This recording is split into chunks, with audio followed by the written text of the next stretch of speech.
Well, thank you, Zach, for joining us today. A lot of people may not know you. Would you mind giving a quick overview of your Amazon business, such as like what kind of model you're doing, team size, and approximate scale? Sure. So I came out of working for a cousin who was actually doing automation or, I don't know, a done for you model of Amazon on a large scale. We had about 150 clients, and he had good intentions and good ideas, but it ended up going under and not going very well. And when I started working for him, that was in 2020. I knew nothing about Amazon at all. I was not well versed in e-commerce, but working for him for 2 years taught me enough that I'm like, okay, I can do this on my own. And so when that went under, I started my own store. And so that was 2022, May of 2022. So about 4 years now. And we are 100% OA, 100% FBA. And my wife and I do probably 2/3 of the prep out of our house. And then I send the last third to a prep center in Portland. And I can kind of scale that one way or the other, depending on what we've got going on, which is good. Other than that, I'm a one-man band. So I used to have 4 or 5 VAs, and I actually scaled back on all that. I do outsource all my bookkeeping, but we're at about close to 150,000 a month right now. So not quite at the 2 million mark, but we're getting there slowly but surely. As close, you might hit it this year then. Yeah. That's a really good number. Yeah, we're excited about it. So that's awesome. Congrats. It's also really nice that your wife's willing to help you prep. Yeah. So she does it. I don't know if joyfully is the right word, but she does it willingly. And 2 nights a week, she comes downstairs in the basement with me, and she's much faster at labeling and wrapping and stuff than I am. So it's nice to have her help. It was the same way when we were in the camper. I was the buyer, and she would help do it all. And she'd tell me that every poly bag I did was wrong. So yeah. Yes. Wrong awesome. And slow. Yes. Yeah. I didn't realize you'd scaled that high. Being like I'm going to call it like a one-man team. That's really impressive to have that type of volume, especially with like the sourcing side. Are you primarily replenishables at this point? Yeah, almost exclusively. I have never really been like a sale watcher, and I've never been a seasonal guy. I want to do OA. I like OA, but I want it to be as efficient as possible, I guess is the right word. Even if that means leaving a little bit of margin on the table, I'm willing to do that to make it so that I can run it in a lean way. And some of that is just my own independence. I like working for myself. But some of it also is just like when I had a lot of VAs going, I don't know. I didn't feel like I was getting as much out of it as I maybe should have. And eventually the time will come where I expand the team again. But right now we're in a decent spot. Sure. You must have some really good systems in place to operate almost a $2 million business just yourself, especially with you spending time prepping too. Yeah. Yeah. And as you grow, just like swiping your credit card on orders can take a fair amount of time. So having a system like Replen Pulse has been a huge help to me in the last 4 or 5 months or however long I've been using it. Awesome. I appreciate it. It's good to hear. I guess like prior to Replen Pulse, what were you doing to manage like your restocking and reordering quantities? So I was a Replen Dashboard guy before that got shut down. And I really liked it. I think I was mostly just very used to it. But I honestly, like, transitioning out of it has exposed that I was leaving a lot on the table. I think Replen Dashboard's recommendations were very conservative as far as volume goes. Mm-hmm. Even as a listing would really pick up in velocity, it was very conservative recommendations. And there wasn't like a lot of wiggle room there. You couldn't really do much to like ramp that up. So I liked the simplicity of it, how quick I could just jump on. I have like a pretty extensive system in Google Sheets for myself for like purchase orders and tracking all my orders and how my inventory moves through my systems and stuff. So I don't necessarily need that end of it. Mm-hmm. But just being able to see quickly at a glance, like what I need to restock, what I don't, is great. So that aspect of it feels very familiar with Replen Pulse, but with way more flexibility and ability to just tailor it to my needs. So, yeah, that's funny. We have very, very similar stories. I also like grew up on Replen Dashboard, built a bunch of systems out in Excel sheets, and then I forgot to extend a formula. So I ended up reordering like $200,000 across a month without realizing it. So, oh, whoops. yeah, so it was a big mistake. That's why we built Replen Pulse. But that's really cool to hear that. I guess you're kind of seeing the benefits. We had the same problem where we just weren't able to calculate the velocity the way I would want to with Replen Dashboard. So we, of course, made it like a little bit more aggressive in Replen Pulse for predicting. Glad to hear you've gotten some like use out of it. It sounds like with Replen Dashboard before, you kind of mentioned like the numbers were really conservative. How accurate are you finding the restock recommendation numbers in Replen Pulse right now? So very conservative, or not very conservative, very accurate. I think my only other, well, I have tried 3P Mercury's restock. I've tried Seller 365, whatever they call it, the inventory lab restock recommendations or whatever it is. And then Seller Board, I use Seller Board on a regular basis, and they have their planner function. I would say Seller Board is the most aggressive with restock numbers. Now you can bring that down with, changing your lead times and stuff. But Seller Board is very quick to jump on. Like if a listing that you have almost no history with suddenly pops off, it'll tell you go buy 800 units, or 1,000 units. And I like that Replen Pulse is a little bit more conservative in that way, but overall, very accurate. And as my listings do pick up in volume and stability, Replen Pulse has been really, really good, I think, at telling me how much to order to stay in stock, to avoid the low inventory level fees. And because you have all the options and settings, if I feel like it's not giving me enough, I can just change my lead times or change whatever to bump that up, which is really nice. Yeah, that's awesome. It's funny you mentioned Seller Board. When I went to switch from Replen Dashboard, Seller Board was the first thing I saw. And I had the same issue where I was in stock. I sold like 10 units in a day. So it wanted me to order like 500. Yeah. I was like, well, I might as well just do my own system at this point. So we put a lot of safeguards in. So that's cool that you noticed that too. Yeah.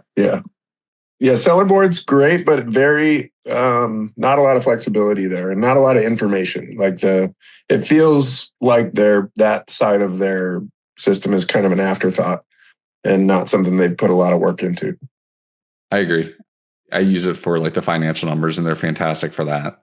And at their price, the financial numbers are great, but you kind of get what you pay for with the restock numbers. Yep. For sure. So you've been doing replenishments for a while. One of the things that we've heard from other users is that like other software that they were using wasn't identifying stuff before it went out of stock. Are you finding that Replen Pulse helps you stay in stock or identify ASINs that you weren't otherwise, I guess, restocking appropriately? Yeah. So it seems to pick up pretty much everything that I would want to restock. I'm not sure I've found a situation where I'm like thinking I should restock that, and Replen Pulse didn't pick it up. And then you add the repository into that, which is really nice. It's something that I like manually did for years, where I would just go look in Seller Board or whatever at what I was selling last year, and then manually kind of go through those ASINs. But with the repository, it kind of just puts it all in there for you. And so, I think it does a good job of not letting things slip through the cracks. So awesome. It's cool to hear that you're using the repository. I know a lot of people have done just like the lead tracker and the restock page. Which aspects of Replen Pulse are you currently using? I know you said like restock and repository. Yeah, so 95% restock. And then the repository is there for me to check every, once a week or something.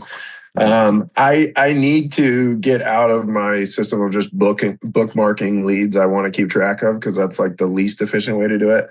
And I was actually slowly starting to add stuff to the lead tracker. So I'm excited about that. For the buy list and the staging, I think it looks really good. I haven't really adopted it because I'm just ingrained in my old systems and Google Sheets. But everything is snappy and quick, and that's what I like of it with it compared to other systems. It felt like I don't want to spend 10 minutes creating one thing on a buy list. Like I got to be quick here. I got to do a bunch of stuff so I can spend however many thousands of dollars today. And so it seems great, but I haven't gotten into the buy list and staging and order stuff yet. We're about to do a pretty large overhaul on the buy list and staging, and even feeding in a little bit to the lead tracker. I'd say give it another month or maybe even 6 weeks before trying to learn it. It will make it a lot snappier and allow you to do a lot of orders really quickly. So I don't blame you. That's on the section that we've heard the least feedback on right now. So it'll become a priority here pretty soon. Okay. So obviously you mentioned like a lot of positive things around like the restock numbers and all.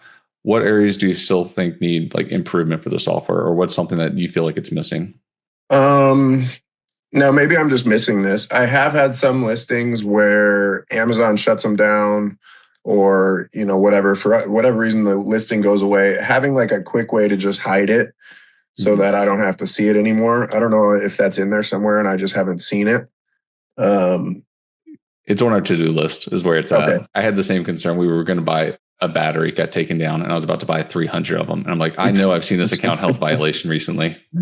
Yeah, I have one ASIN almost at the top of my restock list that I know for sure I cannot restock, which is fine. I know that there's not enough of them to be a huge problem, but that would be cool. The other big one that you already took care of was being able to base the margin and the ROI off of buy box price and not just your price.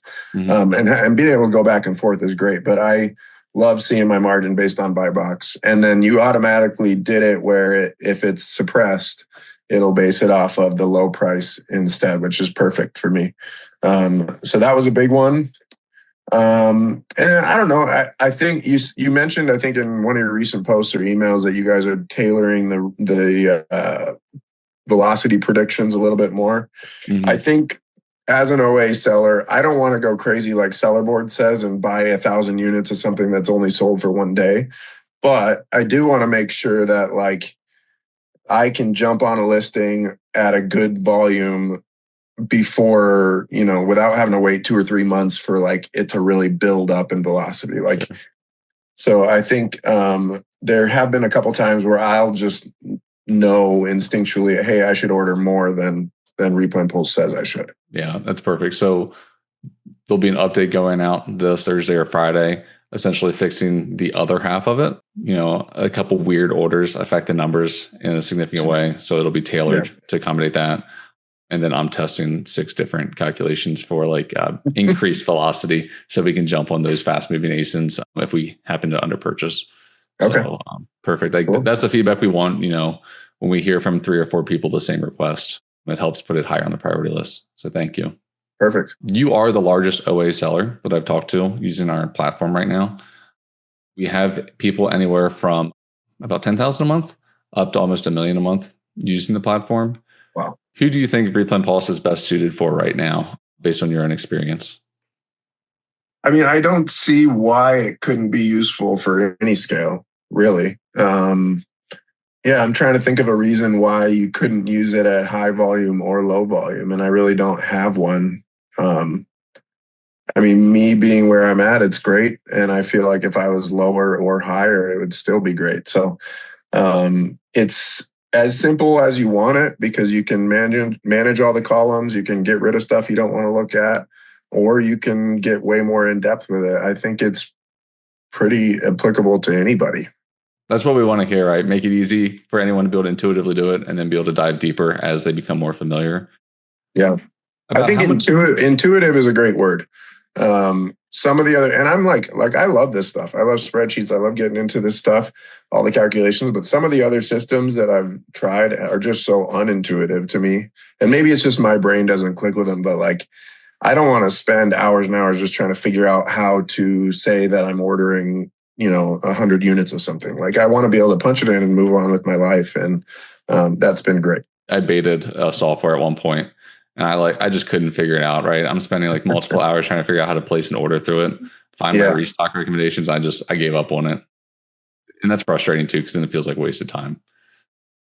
How much time are you spending each week on your restock numbers? Like when you go through and you say, hey, I want to replenish, how long is that process for you?